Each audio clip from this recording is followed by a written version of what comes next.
what happens to the force between two objects if the mass of one object is double? अब क्या कह रहा है कि जो फोर्स ऑफ अट्रैक्शन है उसमें क्या फर्क पड़ेगा कि अगर एक ऑब्जेक्ट का मास हमने क्या कर दिया, डबल कर दिया। तो देखिए अगर एक ऑब्जेक्ट का मास आप डबल कर दोगे तो F की वैल्यू भी क्या हो जाएगी, 2 टाइम्स हो जाएगी। तो F is doubled if M1 and M2 is doubled, ठीक है ना। तो फोर्स की वैल्यू भी जो है डबल हो जाती है। दूसरा क्या पूछ रहा है कि फोर्स पे क्या असर पड़ेगा अगर डिस्टेंस को हम डबल या ट्रिपल कर दें। तो डिस्टेंस को जब आप डबल कर दोगे तो फोर्स आपका 1/4 हो जाएगा, और अगर आप ट्रिपल कर दोगे तो फोर्स आपका 1/9 हो जाएगा, ठीक है ना, क्योंकि यहाँ पे ये आर स्क्वायर में है तो वो स्क्वायर करके आता है ये, ठीक है। और ऐसे ही the mass of the body, the mass of both the objects are double. अगर दोनों ऑब्जेक्ट के मास को अगर हमने डबल कर दिया तो दोनों ऑब्जेक्ट्स की जब आप मास डबल कर दोगे तो वो फिर आपका 4 टाइम्स बढ़ जाएगा फोर्स, ठीक है। तो फोर्स आपका कितना हो जाएगा, 4 टाइम्स हो जाएगा। भाई ये भी ट्वाइस हो गया और ये वाला मास भी ट्वाइस हो गया, तो ये तो 4 टाइम्स बढ़ गया ना फिर, ठीक है ना। तो 4 टाइम्स एफ हो जाता है, तो वो चीज़ है। क्लियर है। Next, what is the importance of universal law of gravitation? तो ये हम डिटेल में पढ़ चुके हैं पीछे, तो ये आप खुद से कर सकते हो। Next question, what is the acceleration of free fall? तो फ्री फॉल की एक्सेलरेशन कितनी आती है, 9.8 मीटर पर सेकेंड स्क्वायर आती है। तो इसका हम डेरिवेशन पीछे कर चुके हैं, ठीक है। Next question, what do we call the gravitational force between the earth and an object? एक अर्थ और ऑब्जेक्ट के बीच में जो ग्रेविटेशनल फोर्स है उसको हम क्या नाम देते हैं? तो उसको हम क्या बोलते हैं, फोर्स ऑफ ग्रेविटी, ठीक है ना। क्या नाम देते हैं, force of gravity. Next question, Amit buys few grams of gold at the pole as per the instructions of one of his friends. He hands over the same when he meet him at the equator. Will the friend agree with weight of gold brought? If not Y?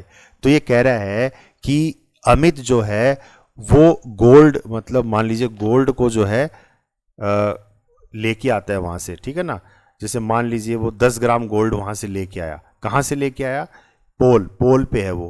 अब पोल आप कोई भी पोल मान लो, या तो north pole मान लो या south pole मान लो। तो अमित ने नॉर्थ पोल या साउथ पोल, कहीं किसी भी एक पोल से जो है 10 ग्राम गोल्ड खरीदा, और फिर उस गोल्ड को उसने अपने फ्रेंड को हैंड ओवर कर दिया।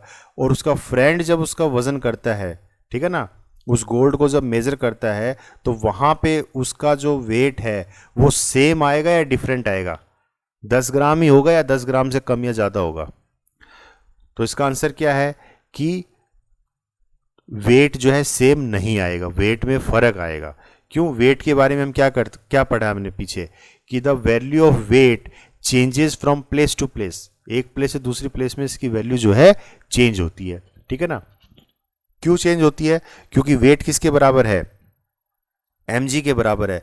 तो मास देखिए, मास तो उतना ही रहेगा, मास चेंज नहीं होगा, ठीक है ना, ठीक है ना। मास तो उसका 10 ग्राम ही है, लेकिन उसके साथ कौन सा फैक्टर मल्टीप्लाई हो रहा है, g फैक्टर मल्टीप्लाई हो रहा है।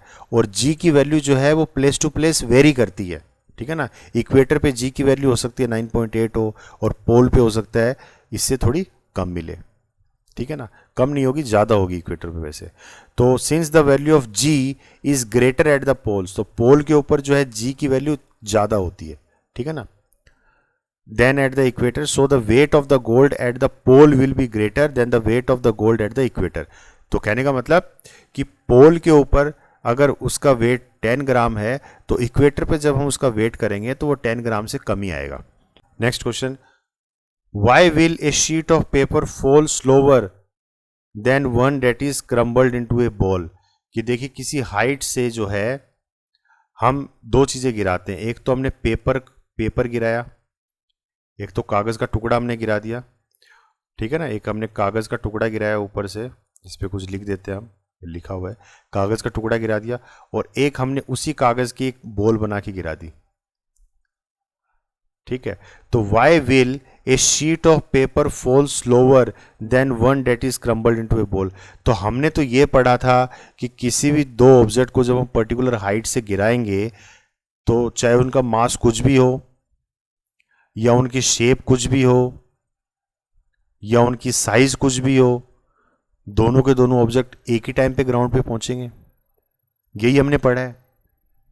लेकिन अगर आप प्रैक्टिकल ये चीज़ अपने घर की छत से करके देखोगे तो आपको फर्क नजर आएगा। आप क्या नोटिस करोगे कि जो बॉल है वो जल्दी आ गई ग्राउंड पे और जो कागज है वो थोड़ा देर से आएगा, यही नोटिस करोगे। तो यहां तो हमने जो पढ़ा है वो हमारी थ्योरी तो कॉन्ट्राडिक्ट हो गई। ऐसा क्यों? तो देखिए, दोनों ही चीज अपनी अपनी जगह पे बिल्कुल सही है। कैसे सही है कि ये जो एक्सपेरिमेंट हम करते हैं ये वैक्यूम में करते हैं। वैक्यूम में क्या होता है, एयर नहीं होती, ठीक है ना। तो जब आप वैक्यूम में करोगे एक्सपेरिमेंट तो दोनों की दोनों चीजें एक ही साथ ग्राउंड पे पहुंचेंगी। लेकिन जब हम ओपन एटमॉस्फेयर में करते हैं जहां पे एयर भी होती है, तो एयर क्या करती है, इसको रेसिस्टिव फोर्स लगा देती है, ठीक है ना। एयर पार्टिकल्स क्या करते हैं, इसको रेसिस्ट करते हैं। रेसिस्ट का मतलब क्या होता है, अपोजिट फोर्स होता है, फ्रिक्शनल फोर्स प्रोड्यूस करता है। और फ्रिक्शनल फोर्स अपोजिट नेचर का होता है, यानी कि इसको ऊपर की तरफ ढकेलेगा वो। तो इस वजह से, और इसको ज़्यादा ढकेलेगा तो इसका मतलब इसकी स्पीड कम हो जाएगी नीचे आने की, और इसकी स्पीड ज़्यादा रहेगी नीचे आने की, ठीक है ना। तो since the area of A sheet of paper is more than the area of the paper crumbled into A small, therefore a sheet of paper falls slower than one that is crumbled into a ball। तो इसलिए जो sheet of paper है वो धीरे आएगा as compare to the crumbled ball, ठीक है।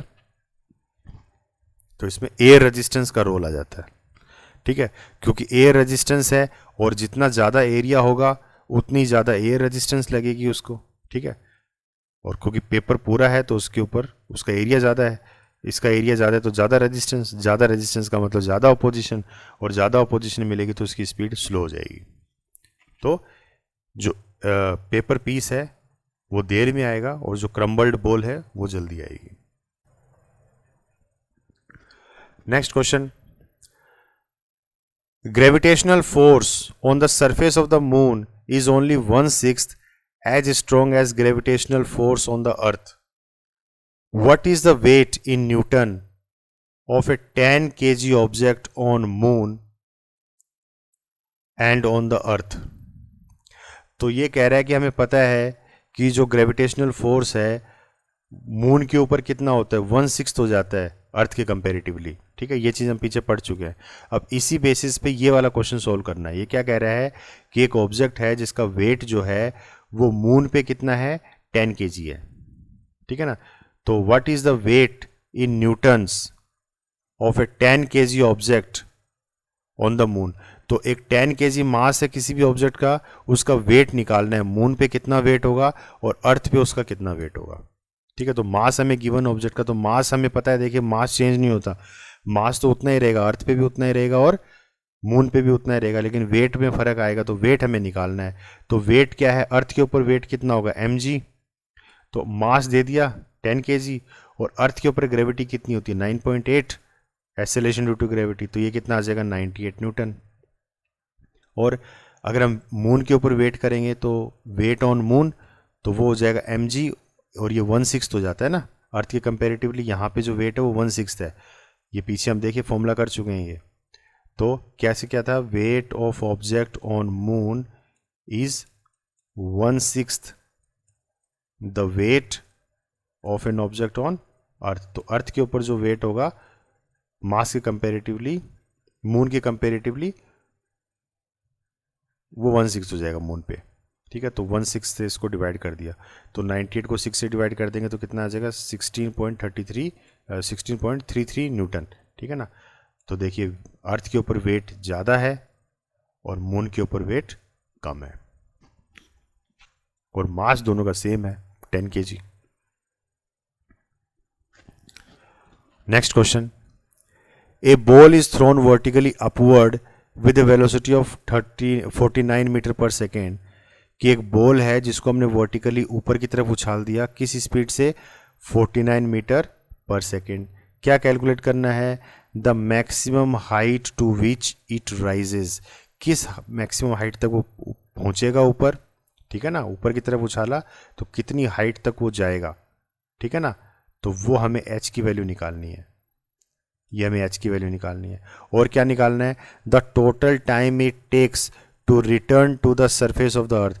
Total कितना टाइम लगेगा उसको नीचे से ऊपर जाने में और फिर वापस ऊपर से नीचे आने में। तो नीचे से ऊपर जाने में मान लीजिए उसको t टाइम लग रहा है, तो ऊपर से नीचे आने में भी उसको कितना टाइम लगेगा, t टाइम ही लगेगा।